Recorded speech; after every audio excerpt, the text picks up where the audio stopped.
I'm going to quickly go through the FRQ section of the Unit 5 practice test. So the first question on here is saying, tell what type of reaction it is, write the balanced molecular equation, and then answer the question. Well, here it says liquid butanol is burned in air. Okay, burned in air, that's definitely a combustion reaction. Next thing here we write down C4H8O.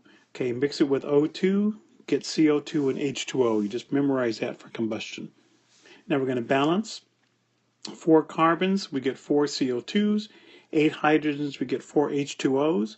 On the right side, we have 4 times 2, 8 oxygens, 4 times 1, 4 oxygens, 12 oxygens on this side. So on the reactant side, there are 12 oxygens, but 1's right there, so here's the other 11. So if we do fractions, we do 1, 11 halves, 4, and 4. However, in this case, it's going to be much easier for us because we're going to use a mole ratio for a conversion factor to double everything and say 2, 11, 8, and 8. And that would be the best answer for this question. Now we go back. How many moles of O2 are needed to completely burn 1.2 moles of our butanol? So there's 1.2 moles. And from the balanced equation, there are 2 moles of butanol for every 11 moles of oxygen. So we're using 11 over 2 as our conversion factor. And when we multiply, we get 6.6 moles of O2. That's question A. Question B, solid copper oxide is strongly heated. Now, strongly heated is not the same thing at all as combustion. Strongly heated means decomposition, and it implies decomposition into its elements. So copper 1 oxide, so we know we have a copper 1 plus, oxide we know is 2 minus, so the compound is going to be Cu2O. So Cu2O can turn into copper, that's the elemental copper, and we know diatomic oxygen. Then we have to go back and balance. Since I have 2 oxygens, I'm going to make 2 C2Os, and that'll give me 4 copper. So my equation would be 2, 4, and 1. It would not be incorrect to use fractions 1, 2, and 1/2. So either one of these is perfect. What is the oxidation state of the oxygen before and after the reaction? In its compounds, okay, oxygen is in a 2 minus state, -2 state, and afterwards, neutral, that's 0. So the answer here is before it's 2 minus, and afterwards it's 0. So that's going to be a oxidation from -2 up to 0. Part C, a strip of aluminum is placed in a sample of bromine. Okay, aluminum plus bromine. So here we have 2 elements. They are going to react and turn into one single compound. So that's synthesis. This is a synthesis reaction. And again, we're synthesis from its elements. So element turns into a compound. Now what compound would that be? Well, aluminum we know turns into the Al3 plus ion. Okay, right here, and bromine turns into the Br minus ion, bromide, so it'd be AlBr3, and then we just balance. And this is a case where I think the easiest thing is to balance the bromines first. We got 3 bromines on the right, we have 2 bromines on the left, so if we use a 3 here and a 2 there, we'll get 6 bromines both cases, and 2 aluminums. That's a balanced equation. What are the states of aluminum bromine at standard conditions? From the periodic table, we can see that aluminum is a solid, it's black, and we know that aluminum is a metal. And bromine is one of the 2 liquid elements on the periodic table, so we should just know that bromine is a liquid. For part D, okay, solutions of lead acetate, hydrochloric acid are combined. Okay, well, big clue here is we have lead acetate, positive and negative. Hydrochloric acid is positive and negative. So what's going to happen is these 2 are going to change partners. This is a double replacement reaction. So +2 and -1 for lead acetate, we get PbC2H3O2 taken twice. Hydrochloric acid we should know is HCl, H plus and Cl minus. And so we switch partners, we get lead with chloride, we get lead chloride, PbCl2. And H plus and acetate minus, we're going to get HC2H3O2. And that looks like a G there, but that's really a C2. It's just sloppy. Then we have to balance. We have 2 acetates, so we put 2 in front of there. And we have 2 Cls, we put 2 HCl. and then we have a balanced equation. The net ionic equation. Okay, lead acetate gets split up into lead and two acetates. Hydrochloric acid is a strong acid we have on our list, so we're going to get two H pluses and two Cl minuses. PbCl2 is on our list. Chlorides are soluble except for silver, lead, and mercurous, so that is a solid. We're going to keep that together. And the slightly tricky one here is that we have to recognize that HC2H3O2 is an acid, but it's a weak acid. It's not one of our strong acids. In fact, it's acetic acid vinegar. So we're going to keep that one together as well. So the ionic equation for this one, the complete ionic and the net ionic are exactly the same. There are no spectators in this because everybody is going through some sort of a change. Okay, letter E, we says nickel metal and silver nitrate. Okay, that sounds like a single replacement reaction. We have a metal and a compound. Ionic compound is going to turn into a metal and ionic compound. Since we know that nickel can turn into nickel 2 plus ion, then it makes sense that it's going to replace the silver plus ion. So when nickel does turn into nickel 2 plus and it goes with nitrate, we'll get NiNO3 taken twice, and the silver is going to end up as neutral. So neutral nickel plus silver ion turns into nickel ion and silver metal. The net ionic, we can split up the silver and the nitrate and the nickel and the nitrate, and the nitrates are going to disappear as spectator ions. So the net is nickel neutral plus 2Ag plus turns into 2Ag neutral plus nickel 2 plus. And we can double check and see that there's two pluses on each side. We know this is a balanced equation. Then we get into our mathematical part. Question 24 says the weird compound boron carbide B4C is one of the hardest materials known, and it is prepared according to this odd equation. So first thing to do, we have to balance. And so when I started to balance, I go, okay, there's O's here and there's O's here. And I can see there's C's and C's and C's, so let's not start with C's. The B's seem a reasonable thing to do, so there's 4 here and 2 here. So I say let's just put 1 in front of the B4C.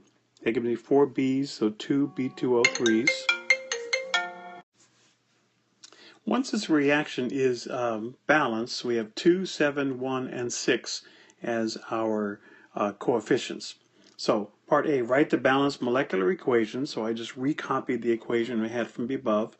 So I have 2 B2O3s, 7 C's turned into 1 B4C and 6 COs. So B is calculate the molar mass of B2O3 and B4C. So that's a standard situation. So 2 B's, each B, look on the periodic table, is 10.8. And for oxygen, we know each one is 16. So I have 3 times 16, 2 times 10.8, and I get a molar mass of 69.62 grams per mole.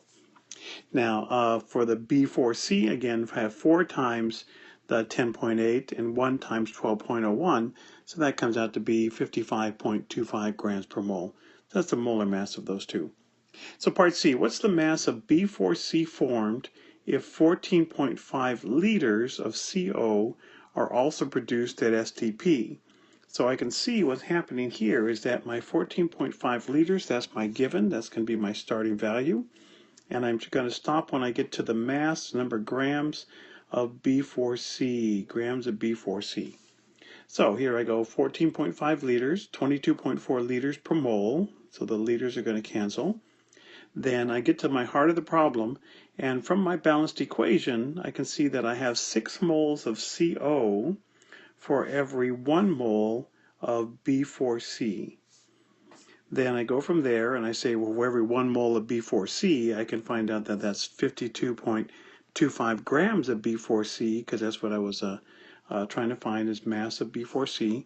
And my answer, I get 5.96 grams of B4C. Now, last few problems. This is related to the questions before, so we're still using the same molar masses, and we're still using the same mole ratios from the balanced equation. And it says how many molecules of C, so that's going to be my desired, would if I got completely react 45 grams of B2OC. So I'm going to start with my B2OC, my given. I'm going to use the molar mass of B2OC we calculated on the last page, so grams of B2OC cancel, and that's per mole. Then I get to the heart of the problem. So from the balanced equation, there were 2 moles of B2OC for every 7 moles of carbon. So 7 and 2 were 2 of my coefficients, and so that eliminates my moles. Then I go moles of carbon. I know that for a mole of carbon, that there are 6.02 times 10 to 23 molecules of carbon. Now, we really shouldn't call those molecules, probably better to say atoms of carbon or particles of carbon, but still, the calculation works. And so that gets rid of moles of C. So I just multiply my 45 times 7 times 6.02 times 10 to 23, divide by 69.62, divide by 2, and I get my answer 1.36 times 10 to 24 molecules of C. Now, EFE, part E, this is saying here we have an experiment, 20 grams of B2OC and 20 grams of carbon. Those are our 2 reactants. Those 2 are combined, and they form 5 grams of B4C.